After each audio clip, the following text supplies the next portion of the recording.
Selamat pagi anak-anak. Pagi hari ini kita akan belajar tentang surat lamaran pekerjaan. Apa itu surat lamaran pekerjaan? Mari kita simak berikut ini.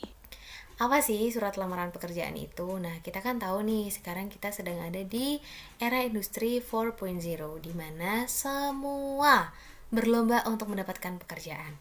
Nah, ketika kita ada di posisi ini, pengen dong menjadi satu pemenang di kompetisi itu untuk mendapatkan pekerjaan gitu ya. Nah, ketika kita bisa membuat lamaran pekerjaan yang oke dengan bahasa yang baik, bahasa yang benar, bahasa yang sesuai kaidah, itu sudah menunjukkan kalau kita pun punya kompetensi yang oke juga gitu. Itu artinya kita penting untuk belajar tentang surat lamaran pekerjaan ini. Apa sih Bu? Seperti apa sih surat lamaran pekerjaan itu? Kalian pernah belum sih membaca surat lamaran pekerjaan? Kayak apa isinya, terus bagaimana bahasanya. Nah, kita mau langsung belajar kali ini. Oke, ini definisinya ya. Surat lamaran pekerjaan itu apa? Surat lamaran pekerjaan adalah surat yang berisi permohonan. Permohonan untuk bekerja di suatu lembaga atau perusahaan. Nah, ini dibuat oleh individu. Kita bikin surat lamaran pekerjaan, kan kita individu nih, ditujukan kepada satu lembaga, misalnya ke perusahaan mana, atau misalnya kamu pengen jadi guru, saya membuat surat lamaran pekerjaan, ditaruh ke madrasah misalnya. Nah, itu adalah instansi. Nah, ini membuat surat lamaran pekerjaan tergolong sebagai surat semi resmi.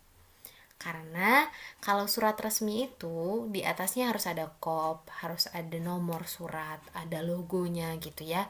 Sedangkan surat lamaran pekerjaan itu nggak punya kop, nggak punya logo gitu kan, karena kita yang membuat. Tapi surat lamaran pekerjaan mempunyai ciri seperti surat resmi, yaitu menggunakan bahasa yang formal gitu. Nah, dulu surat lamaran pekerjaan itu wajib ditulis tangan di kertas folio, ditulis pakai tulisan yang rapi, tidak boleh ada coretan tuh. Jadi nulis tuh sepaneng gitu ya. Karena nanti dengan berdasarkan tulisan itu si HRD dari suatu perusahaan itu bisa lihat, oh karakternya kayak apa sih, orang ini gerasa gerusu nggak ya, orang ini rapi dan teliti tidak ya gitu. Tapi sekarang ketika kamu membuat surat lamaran pekerjaan itu sudah boleh diketik, asalkan dua-duanya ini memenuhi sistematika surat lamaran pekerjaan dan menggunakan bahasa Indonesia yang baik dan benar. Sistematika tuh gimana sih? Sistematika ini maksudnya komponennya, ada apa aja sih di surat lamaran pekerjaan itu gitu ya. Kemudian um, di situ boleh dibalik-balik nggak sih? Tidak boleh. Jadi sistematika itu harus sistematis, urut dari atas sampai bawah, dan harus menggunakan bahasa Indonesia yang baik dan benar gitu. Langsung ya ke contoh surat lamaran pekerjaan. Bu Santi mau bahas surat lamaran pekerjaan ini, tapi kita akan fokuskan pada sistematikanya dulu, oke? Mulai dari atas. Ini adalah Titi Mangsa. Garut 10 Juli 2020. Ini adalah Titi Mangsa ya. Tempat dan tanggal dibuatnya surat. Kemudian bagian yang kedua adalah perihal dan lampiran. Perihal ini sering juga ditulis cuma hal gitu ya. Perihalnya adalah lamaran pekerjaan, tidak diakhiri tanda titik. Kemudian lampiran, misal ada 5 berkas ditulis LIMA, 5 berkas gitu. Oke. Ini titi mangsa, ini adalah perihal dan lampiran. Selanjutnya ini apa nih? Ini adalah alamat surat. Jadi surat itu ditujukan kepada siapa dan beralamatkan di mana?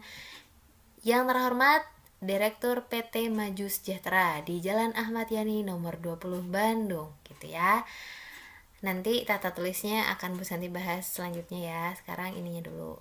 Kemudian selanjutnya ini masuk ke sini dengan hormat, koma. Ini adalah salam pembuka.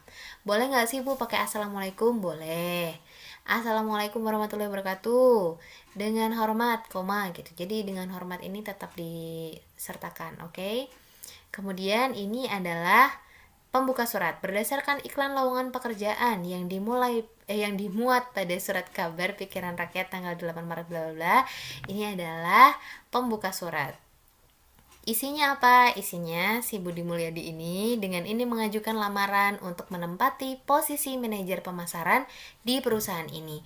Sebagai bahan pertimbangan saya lampirkan ini. Nah, sampai di sini ini adalah isi surat.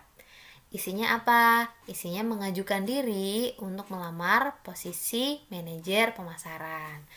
Kemudian Bu, yang dilampirkan di sini apa aja sih? Itu terserah sama perusahaan ya minta apa, tapi biasanya ini ada 5 ini. Tapi tergantung ya, misalnya perusahaannya membutuhkan supir atau driver. Nah, mungkin dia akan minta juga fotokopi KTP dan fotokopi SIM gitu. Jadi disesuaikan dengan lowongan pekerjaannya. Kemudian, ini adalah penutup. Demikian surat lamaran ini saya sampaikan. Atas perhatian Bapak Ibu, saya mengucapkan terima kasih. Ini adalah penutup surat. Hati-hati, Bu, kenapa sih ini bukan atas perhatiannya? Nah, kebanyakan gitu ya. Itu salah. Atas perhatian Bapak Ibu harus disebutkan. Gini deh, nya, ketika di sini nanti atas perhatiannya, nya itu adalah orang ketiga. Nah, gimana sih? Ya kan? Karena aku itu orang pertama, kamu itu orang kedua, dia itu orang ketiga. Nah, di surat lamaran pekerjaan ini hanya antara aku dan kamu, jadi jangan ada dia gitu. Jadi baper ya. Nih, atas perhatian Bapak Ibu, itu demi kesantunan juga, saya mengucapkan terima kasih. Kemudian, salam penutupnya mana? Ini dia salam penutupnya. Hormat saya, koma. Terus bagian terakhir adalah tanda tangan. Ini harusnya ada tanda tangan di sini ya. Tanda tangan dan nama pelamar pekerjaan gitu. Oke? Sok atuh sekarang ini dicatat sistematika surat lamaran pekerjaan. Yang pertama adalah titi mangsa yang tadi, 2 perihal dan lampiran, 3 alamat surat, 4 salam pembuka, 5 pembuka, 6 isi surat, 7 penutup, 8 salam penutup, dan terakhir tanda tangan dan nama pelamar. Oke, gitu ya. Dan yang terakhir, kita juga perlu memahami tentang bagaimana sih ciri-ciri bahasa dari surat lamaran pekerjaan. Bu Santi sudah rangkumkan menjadi 4. Yang pertama adalah bahasanya harus baik dan benar. Bahasa yang baik dan benar itu adalah bahasa yang formal. Kamu tidak mungkin kan menulis di surat lamaran pekerjaan itu pakai gini, Bapak saya mau melamar. Nah, saya mau melamar itu kan tidak formal. Jadi kita harus menggunakan bahasa yang formal sesuai juga dengan PUEBI. PUEBI itu apa? PUEBI adalah Pedoman Umum Ejaan Bahasa Indonesia. Pedoman ini dulu namanya EYD, ejaan yang disempurnakan, tapi sekarang udah diganti menjadi PUEBI. Dengan PUEBI ini kamu bisa tahu, oh yang ini harus dengan kapital, ini tidak boleh kapital, ini tidak boleh disingkat, kalau disingkat bagaimana gitu ya. Itu PUEBI. Kemudian yang kedua adalah bahasanya harus santun. Bahasa yang santun tuh gimana sih? Bahasa yang contohnya gini, kita harus pakai kata saya, nggak boleh pakai aku. Gini misal dengan surat lamaran ini aku ingin melamar gitu kan, tidak santun ya gitu. Apa sih Bu bedanya sopan dan santun? Kalau sopan itu tingkah laku, kalau santun itu tutur kata atau bahasa. Oke, bedain ya. Kemudian harus menggunakan kata sapaan, Bapak, Ibu gitu. Beda kan kalau misalnya nih kamu ngobrol sama temanmu, terus kamu misal Adi sama Boni, terus dia bilang, minta jajan dong gitu. Beda, Boni boleh nggak minta jajan gitu. Nah itu kan beda, harus pakai kata sapaan untuk menunjukkan kesantunan. Dan yang ketiga adalah sangkil dan mangkus. Sangkil dan mangkus itu adalah efektif dan efisien. Tidak boleh bertele-tele. Singkat, padat, tapi harus jelas gitu ya. Seperti yang contoh tadi. Terakhir, sistematikanya harus lengkap. Nggak boleh nih, nggak ada lampirannya.